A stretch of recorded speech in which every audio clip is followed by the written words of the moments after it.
तो पिछले पार्ट में हमने बात करी थी डरना मना है की, और आज हम इसके सीक्वल की बात करेंगे जिसका नाम है डरना जरूरी है। एंड बिलीव मी भाई, ये मूवी उससे भी ज्यादा खतरनाक है। और इसमें तो सच में ऐसा फील होता है जैसे हमारी नानी बैठकर हमें स्टोरी सुना रही है, क्योंकि इसमें एक कैरेक्टर भी है दादी का जो बच्चों को बैठाकर उन्हें कहानियां सुनाती है। सो फुल चिल वाली फीलिंग्स आएंगी और इसकी कहानियां काफी जबरदस्त है, और हर एक कहानी के बाद दूसरी कहानी और ज्यादा डरावनी होती जाएगी। तो इसीलिए लास्ट तक देखना, क्योंकि लास्ट वाली कहानी तो सबसे खतरनाक है। तो चलो सीधा स्टार्ट करते हैं। तो कहानी की शुरुआत होती है, हम देखते हैं एक मिडिल एज्ड बंदा जिसका नाम है सतीश, और इस बंदे को मूवी से काफी प्यार है। और आज भी फ्राइडे है और ये रात के 9 बजे के शो के लिए लेट हो रहा है। कहीं वो अपनी माँ से पैसे मांगता है। जी हाँ, ये साला इस एज में भी कुछ नहीं करता और अपनी माँ से ही पैसे मांगता है। उसकी माँ कहती है तू तो अब लेट हो गया है शो के लिए। वो कहता है माँ टेंशन लेने की ज़रूरत नहीं, मैं शॉर्टकट से जाऊँगा कब्रिस्तान के बीच से। उसकी माँ कहती है तू पागल हो गया, पता है आज 13 तारीख है और ऊपर से फ्राइडे भी है, ये दिन सही नहीं है। ऊपर से उस कब्रिस्तान में रात में किसी चुड़ैल की छन छन की आवाज़ सुनाई देती है। लेकिन सतीश एक ऐसा बंदा है जो भूत वगैरह में इन चीज़ों में विश्वास नहीं रखता, इसलिए वो फिर भी उसी रास्ते से जाता है। एंड अब कब्रिस्तान में वो उधर उन कब्रों से मजाक भी कर रहा था, यहाँ तक कि वहाँ एक लड़की की कब्र थी जिस पर वो मिट्टी भी फेंक देता है। अब वो मूवी देखने के लिए पहुँचता है तो वहाँ लगी थी डरना मना है।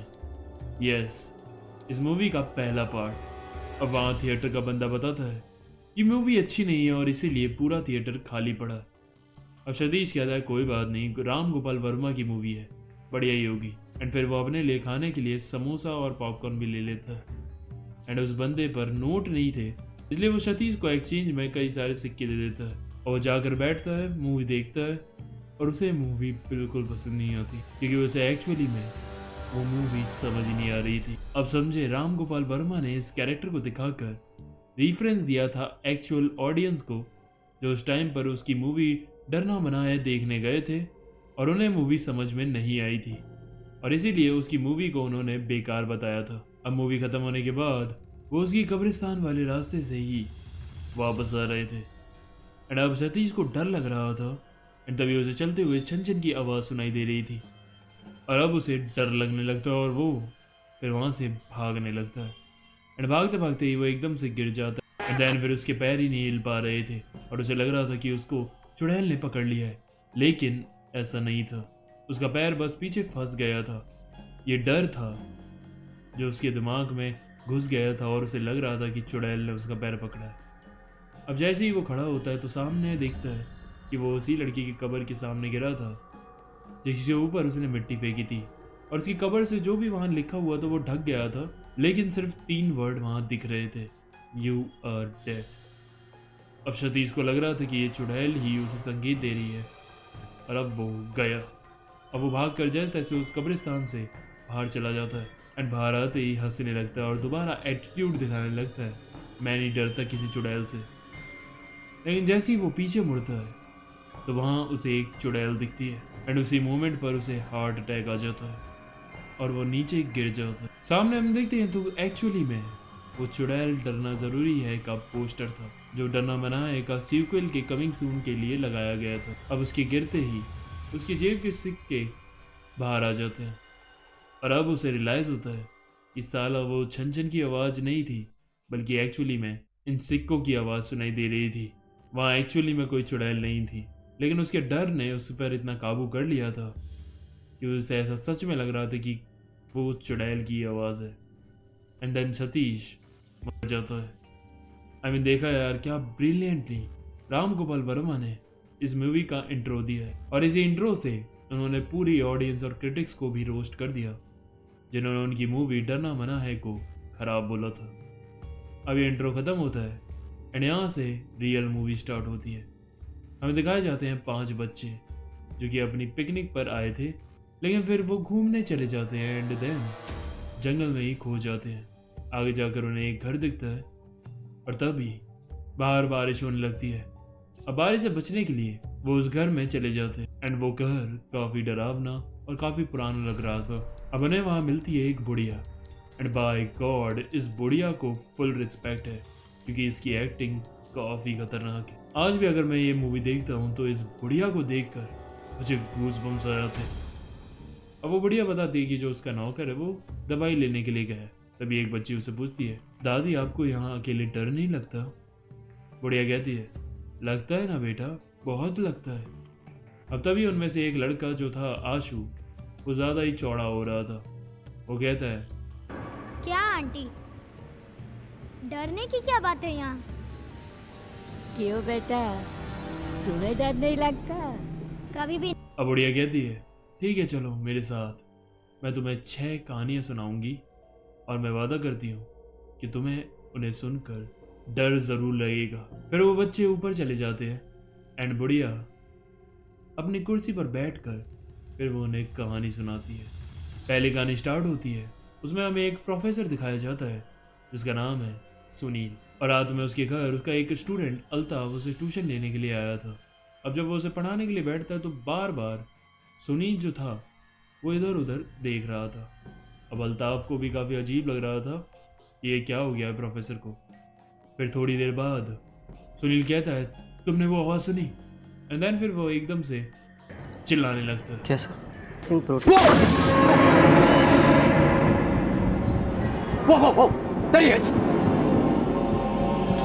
अब सुनील उसे बताता है कि एक इंसान है जो उसके घर में आ जाता है और काफ़ी दिनों से यहीं रह रहा है और उसने उसे काफ़ी परेशान कर रखा है और ना ही वो कुछ बोलता है कि वो कौन है। अब अल्ताफ को लग रहा था कि शायद प्रोफेसर पागल हो गए हैं, लेकिन सुनील कहता है, मैं पागल नहीं हूँ, सच में यहाँ कोई है। अब उसे किचन में भी कोई दिखता है, इसलिए वो अल्ताफ को वहाँ भेजता है चेक करने के लिए, लेकिन वहाँ कोई नहीं था और वो खुद उधर नीचे छुपा हुआ था। फिर वो इशारा करता है कि वो तुम्हारे पीछे है, लेकिन पीछे सिर्फ मिरर था। अब अल्ताफ को गुस्सा आ जाता है कि साला ये तो पागल हो गया और वो वहाँ से जा रहा था, लेकिन तभी वो उसे रोक लेता है और कहता है, मैं सच कह रहा हूँ, वो आदमी जो है वो मेरी जगह लेना चाहता है और मैं बनना चाहता है। अब अल्ताफ कहता है, कौन आप बनना चाहता है? अब उसे ले जाता है मिरर के सामने और उसकी देखकर फट जाती है। वो देखता है कि मिरर में उसकी तो रिफ्लेक्शन सही है, लेकिन दूसरी तरफ जो प्रोफेसर था उसकी रिफ्लेक्शन की जगह एक आदमी था जिसने एक टोपी पहन रखी थी और वो एकदम बिना कोई एक्सप्रेशन दिए खड़ा हुआ था और काफ़ी डरावना लग रहा था। और बस यही ये स्टोरी ख़त्म हो जाती है। अब इस स्टोरी में यही दिखाने की कोशिश की है कि ये जो गोस्ट है ये एक्चुअली में प्रोफेसर सुनील को रिप्लेस करना चाहता है। फर्स्ट स्टोरी जो थी उसमें भी जो गोस्ट था वो करण को पूरा रिप्लेस कर लेता है, बट यहाँ इस स्टोरी में वो भूत धीमे धीमे ये कर रहा था। अभी वो रिफ्लेक्शन में उसे दिख रहा था और धीमे धीमे वो ऐसे ही पूरा वो बन जाएगा। अब इस कहानी को सुनकर उनमें से जो एक बच्ची थी वो काफ़ी डर जाती है और बाकी लोग भी उस पर हंसने लगते हैं कि अरे इस कहानी से डर गई। अब वो वॉशरूम के लिए चली जाती है एंड एकदम से उसका दरवाज़ा बंद हो जाता है। इधर हम देखते हैं तो बुढ़िया दूसरी स्टोरी सुनाने लगती है। अब इस कहानी में एक आदमी था जिसका नाम था कुणाल और वो रास्ते में जा रहा था और उसकी कार खराब हो गई थी, इसलिए वो वहाँ के पास के घर में किसी की मदद मांगने के लिए जाता है। उस घर में एक लड़की रहती थी जिसका नाम था वर्षा। कुणाल कहता है कि उसे बस फ़ोन करना है ताकि वो मैकेनिक को बुला सके क्योंकि मेरे नेटवर्क नहीं आ रहे फ़ोन के। अब वो उसे अंदर बुलाती है और वो फ़ोन की तरफ जाता है तभी उसे वहाँ एक फ़ोटो दिखती है वर्षा के साथ कोई आदमी की। वर्षा बताती है कि ये मेरे पति हैं राहुल, जिनकी 2 साल पहले ही मौत हो गई थी। और वर्षा अंदर चली जाती है उसके लिए कॉफ़ी बनाने एंड वो फ़ोन कर रहा था तभी पीछे उसे वर्षा का पति दिखता है और वो कहता है, तू कौन है बे और मेरे घर में क्या कर रहा है? अब कुणाल की फट जाती है कि जो ये तो मर गया था। वो कहता है कि मुझे वर्षा ने बुलाया है अंदर। राहुल कहता है, पागल है क्या, मेरी बीवी तो 2 साल पहले ही मर गई थी। अब कुणाल की और फटने लगती है कि इसका मतलब वो भूत थी। अब सामने उसे वर्षा दिखती है तो वो उसे इशारा करके बता रहा था, लेकिन राहुल को वहाँ कोई नहीं दिख रहा था। फिर वर्षा नीचे उतर के आती है उसके पास एंड देन फिर वो दोनों हंसने लगते हैं और फिर हमें पता चलता है कि वो दोनों ने कुणाल के साथ प्रैंक कर दिया है। कुणाल को लग रहा था साले ही क्या पागल है क्या। अब उसके बाद वो उसे ड्रिंक्स वगैरह देते हैं शांत करने के लिए और फिर राहुल कहता है कि मैं आत्मा वगैरह में काफ़ी विश्वास रखता हूँ और मैं उन्हें बुलाता भी हूँ अक्सर। वैसे अगर तुम बुलाने की कोशिश करो तो आत्माएं आती है, बट हाँ कभी कभी कुछ आत्माओं को वापस भेजना काफ़ी मुश्किल हो जाता है। अब कुणाल कहता है कि मुझे तो भूत वगैरह में बिल्कुल यकीन नहीं होता। अगर आप में से कोई एकदम से गायब हो जाए तो शायद मैं आपकी बात पर विश्वास कर लूँ। एंड तभी एकदम से वर्षा गायब हो जाती है। राहुल अब फिर से एकदम से सीरियस टोन में उससे बात करता है और कहता है, मैंने कहा था ना, अगर उन्हें बुलाया जाए तो वो आ जाती है। मेरी बीवी एक्चुअली में 2 साल पहले मर चुकी थी। ये तो उसकी आत्मा थी जिसे मैं बुलाता रहता हूँ। अब कुणाल की और फटने लगती है तो पीछे से वर्षा निकल कर आ जाती है और उसके साथ फिर से प्रैंक हो गया था। अब कुणाल को काफ़ी गुस्सा आ जाता है और वो वहाँ से जाने लगता है। तभी राहुल कहता है, प्लीज़ प्लीज़ रुकिए, मैं अभी मैकेनिक को 5 मिनट में बुला देता हूँ। लेकिन राहुल मैकेनिक को नहीं बल्कि उसकी आत्मा को बुलाने वाला था और फिर वो पूरा कार्यक्रम करने लगता है। तभी जो वर्षा थी वो कहती है, क्या वो सच में बुलाने पर आते हैं? एंड तभी एकदम से उनके दरवाजे पर नॉक होता है। अब राहुल बाहर जाता है और एकदम से वो चिल्लाता है। तभी वर्षा भी वहाँ आती है और उन दोनों की फट के चार हो जाती है, क्योंकि सामने कुणाल की गाड़ी ठुकी हुई थी और कुणाल सुधार डाला था और उनका नेबर था जिसने उन्हें नॉक करके उन्हें बताया कि उनके घर के बाहर एक्सीडेंट हो गया है। अब तभी वहाँ कुणाल की आत्मा आकर खड़ी हो जाती है और फिर कुणाल कहता है, सही कहा था तुमने, भूत बुलाने पर आते हैं और हाँ कभी कभी उन्हें भेजना मुश्किल भी हो जाता है। एंड बस यही ये स्टोरी खत्म हो जाती है। और ये भी पहले वाले मूवी की स्टोरी से सिमिलर थी जिसमें विवेक ओबरॉय और नाना पाटेकर थे। हमें पहले लग रहा था कि इन पति पत्नी में से कोई भूत होगा, लेकिन भूत निकलता कौन है जिस पर कोई शक भी नहीं कर पा रहा था, कुणाल। और इसीलिए कहानियाँ इतनी ज़्यादा हिट करती हैं ऑडियंस को, क्योंकि एकदम से हमें शॉक कर देती है। अब इसके बाद हम देखते हैं जो लड़की बाथरूम गई थी वो चुपचाप आकर बैठ जाती और वो कुछ अलग लग रही थी। और तभी दूसरा लड़का जाता है वॉशरूम और उसे वहाँ पड़ी मिलती है उस लड़की की लाश, यानी कि जो ऊपर लड़की है वो कोई और है। अब वो बढ़िया सुनाती है तीसरी कहानी। इस कहानी में होती है एक फैमिली, इस फैमिली में एक छोटी सी फैमिली होती है, एक पति पत्नी और उनका एक बेटा। जो पति था विश्वास, वो अंदर था अपनी बीवी के साथ। तभी उसके घर कोई आता है, उनकी बैल बजाता है और जो उनका बेटा चिंटू होता है वो दरवाज़ा खोल देता है। अब जब विश्वास बाहर आकर देखता है तो वहाँ एक बंदा उसके बेटे चिंटू को घोड़ा घोड़ा खिला रहा था। फिर हमें पता चलता है कि उस आदमी का नाम था प्रभाकर और वो बंदा एक LIC वाला था और वो उन्हें अपनी पॉलिसी बेचने आया था। अब वो विश्वास को बताने लगता है कि ज़िंदगी बहुत ही कीमती होती है सर, उसको प्रोटेक्ट करके रखना चाहिए। कल का किसको पता, आज आप हो कल नहीं हो, इसलिए अपना लाइफ इंश्योरेंस करवा कर रखिए। अब उसके बाद वो एक लाइव एग्जाम्पल भी देता है। वहाँ वो एक कागज़ में आग लगा देता है और उनके घर में आग बढ़ने लगती है। तभी वो निकालता है एक फायर एक्सटिंग्विशर और उसे बुझा देता है और कहता है, देखा सर, हाथ से बताकर नहीं होते, कभी भी हो जाते हैं। अब विश्वास को वो बंदा बिल्कुल ही साइको लग रहा था और वो उसे बार बार पॉलिसी लेने की ज़बरदस्ती कर रहा था। अब इससे वो परेशान हो जाता है और उसे वो बाहर निकाल देता है। तभी वो फिर से बैल बजाता है और कहता है, मेरी छतरी रह गई है, और उसी बहाने वो फिर से अंदर आ जाता है। एंड देन उसके बाद फिर वो बंदूक निकाल लेता है और उनका दरवाज़ा बंद करके अंदर बैठ जाता है और उन्हें समझाता है कि पॉलिसी लेना कितना ज़रूरी है। कि देखिए सर, अगर मैं आपको अभी गोली मार दूँ आप कुछ कर पाओगे? नहीं ना। फिर वो अपने बैग से सामान निकालता है जैसे कि रस्सी, जहर और चाकू। एंड देन वो चाकू उसे अपने अंदर घुसेड़ लेता है। लेकिन फिर वो दिखाता है कि ये नकली था सर, लेकिन असली होता तो आपकी जान जा सकती थी। देखा, इसलिए आपको पॉलिसी ले लेनी चाहिए।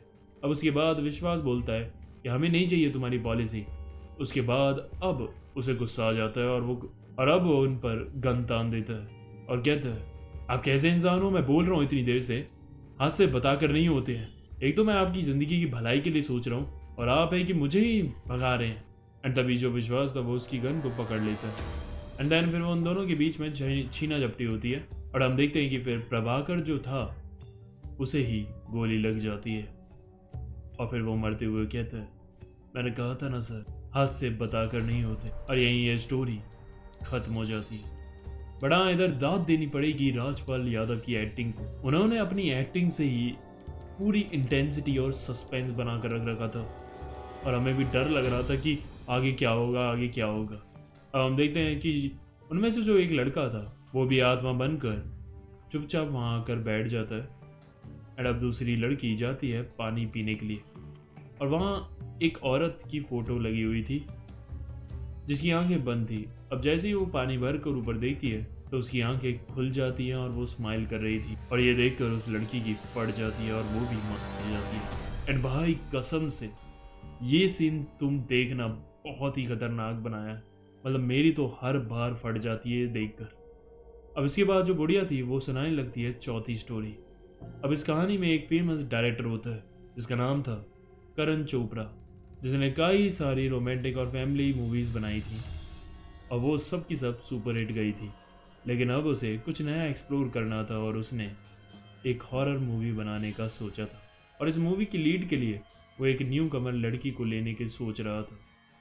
और ये जो खबर थी ये न्यूज़ में फैल चुकी थी और कई सारी लड़कियां इसका ऑडिशंस दे रही थी। और करण पर इस कहानी का प्लॉट भी तैयार था, जिसे वो बताता है कि एक काफ़ी खूबसूरत लड़की थी जो हाईवे पर खड़ी होती है और लिफ्ट मांगती है, लेकिन कार वालों बंदों को कुछ भनक नहीं थी कि ये इंसान नहीं भूत है। एंड देन जब आगे जाकर उन्हें उसका असली चेहरा दिखता है तब जाकर उन्हें पता चलता है कि असल में ये कौन है, लेकिन तब तक बहुत देर हो जाती है। और प्लॉट वगैरह तो उसने रेडी कर रखा था, लेकिन करण को इस फिल्म का भी क्लाइमेक्स जो था वो लिखना था, और इसीलिए फिर वो उसे लिखने के लिए अपने खंडाला वाले बंगलों की तरफ जाता है। अब आराम से गाड़ी में जा रहा था, तभी बीच रास्ते में उसे एक लड़की मिलती है लिफ्ट मांगते हुए। वो गाड़ी रोकता है और उसे लिफ्ट दे देता है, और उससे बातचीत करके उसे पता चलता है कि उसका नाम रिया है और उसे भी खंडाला ही जाना है। फिर थोड़ी देर बाद रिया नोटिस करती है कि आप तो करण चोपड़ा हो ना, मैं आपकी बहुत बड़ी फ़ैन हूँ और मैंने आपकी सारी की सारी मूवी देखी, बट अभी जो लेटेस्ट फिल्म थी मैं वो नहीं देख पाई। देखिए मैंने उसकी टिकट भी खरीदी थी। अब करण बताता है कि वो अपनी अगली फिल्म हॉरर जॉनरा पे बना रहा है। अब वो अपना प्लॉट भी उसे बताता है, एंड तभी वहाँ एक टनल आता है और वहाँ अंधेरा हो जाता है। रिया कहती है कि आपकी स्टोरी तो बिल्कुल मेरी तरह है, मैंने भी आपसे लिफ्ट मांगी है और हाँ, मेरी भी मौत इसी रोड पर हुई थी, तभी तो मैं आपकी लेटेस्ट फिल्म नहीं देख पाई टिकट लेने के बावजूद भी। अब ये सुनकर करण की हालत ख़राब हो जाती है, लेकिन फिर वो कहती है अरे मैं तो मजाक कर रही थी सर। अब करण जो था वो रिया को अपने बंगले में ही ले जाता है। तभी जो उसका नौकर उसे वो बाहर सामान लेने के लिए भेज देता है, और अब वो दोनों उस बड़े से बंगले में अकेले थे। एंड यू नो कि करण क्या करने की कोशिश कर रहा था। तभी वहाँ की लाइट चली जाती है और फिर तभी हम देखते हैं तो रिया वहाँ मोमबत्ती लेकर आ जाती है, और फिर उससे वो वही बातें करने लगती है कि मैं भूत हूँ। लेकिन करण अब उसका विश्वास नहीं कर रहा था। वो कहती है मुझे पता है कि आप मुझे यहाँ क्यों लेकर आए हो, आपके इरादे मुझे शुरू से ही ठीक नहीं लग रहे थे। पता है मेरी मौत कैसे हुई उस हाईवे पर, मैं लिफ्ट मांग रही थी, तभी एक गाड़ी वाले ने मुझे लिफ्ट देने के बहाने मुझसे ज़बरदस्ती की, और जब मैं नहीं मानी तो उसने मुझे वहीं मरने के लिए छोड़ दिया। इसलिए अब मरने के बाद मैं वहीं उस रोड पर लिफ्ट मांगती हूँ, और जो भी तुम्हारे जैसे लड़के आते हैं जो लड़की को लिफ्ट देकर उनका फ़ायदा उठाने की कोशिश करते हैं, उन्हें मैं सबक सिखाती थी। एंड तभी एकदम से रिया की आवाज़ चेंज हो जाती है, एंड एकदम से ही उसका चेहरा भी डरावना हो जाता है।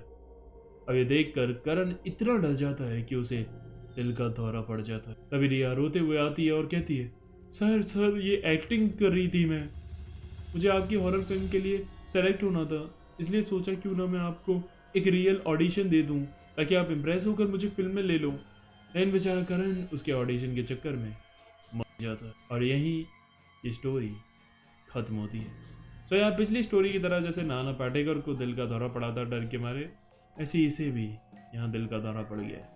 लेकिन फ़र्क ये था कि वहाँ सच में भूत था और यहाँ सिर्फ एक्ट। अब जो लड़की पानी पीने गई थी वो भी आत्मा बनकर अगर बैठ जाती है, और फिर जाती है एक और लड़की पानी पीने, और उसे भी कोई पीछे से मार देता है, एंड उसकी भी फिर वहाँ पर आत्मा आकर बैठ जाती है। और अब वहाँ सिर्फ आशु को छोड़कर सब के सब भूत थे। अब जो आशु था उसे भी डर नहीं लग रहा था। वो बुढ़िया से कहता है एक और कहानी सुनाओ, एंड देन बुढ़िया सुनाती है 5वीं कहानी। अब इसमें एक बंदा था अजय नाम का, जो गाड़ी में जा रहा था पुणे, और वो साथ ही साथ दारू भी पी रहा था और फ़ोन में भी लगा हुआ था। तभी रास्ते के बीच में ही उसे एक औरत खड़ी दिखती है। वो तुरंत ही गाड़ी रोक कर उसके पास जाता है तो उसका चेहरा देखकर वो डर जाता है। एंड जब उसे होश आता है तो वो जेल में था। वहाँ पुलिस वाला आता है और उसे बताता है कि तुमने कल एक आदमी का बुरी तरह कर दिया था, लेकिन उसे कुछ याद ही नहीं था। अब ये सुनकर पुलिस वाला उसमें और बजाता है। फिर शाम को जिस बंदे को उसने मर्डर किया था उसकी माँ वहाँ पुलिस स्टेशन आती है। एंड देन वो आते ही अजय को मारने लगती है, लेकिन नोटिस करना कि अजय इस वक्त कोई रिएक्शन नहीं दे रहा था। तभी वो औरत बताती है कि उसका जो पति है वो अभी पुणे गया हुआ है और इसका जो बेटा था उसे तो इसने मार दिया।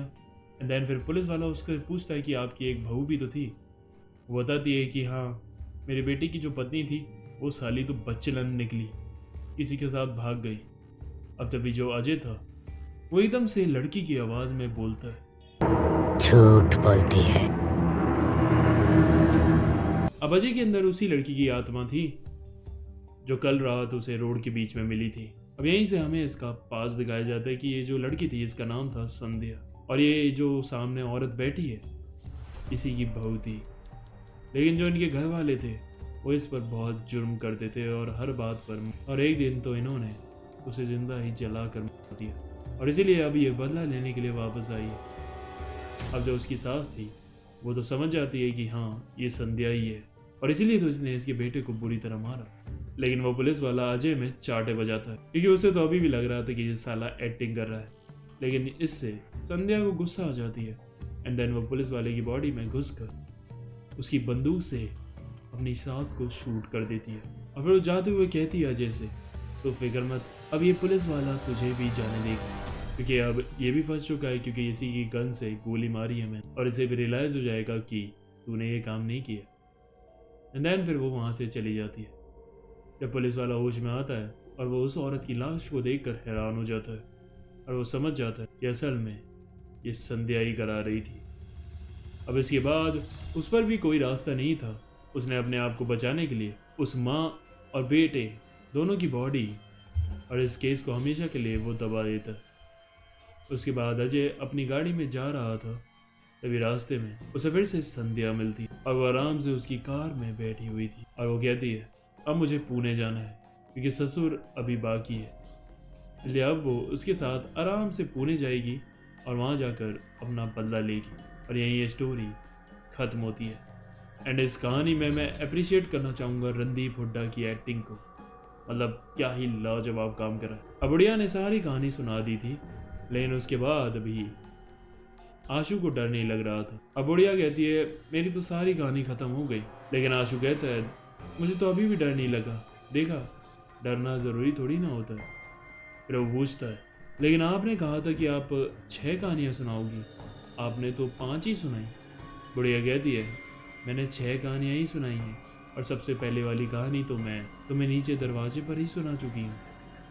और उसे कुछ समझ नहीं आ रहा था, तभी एकदम से लाइट चली जाती है और देन वो एकदम से वापस आती है तो वहाँ सब के सब गायब हो चुके थे और तभी फिर वो बुढ़िया वहाँ आती है and bro that is scary.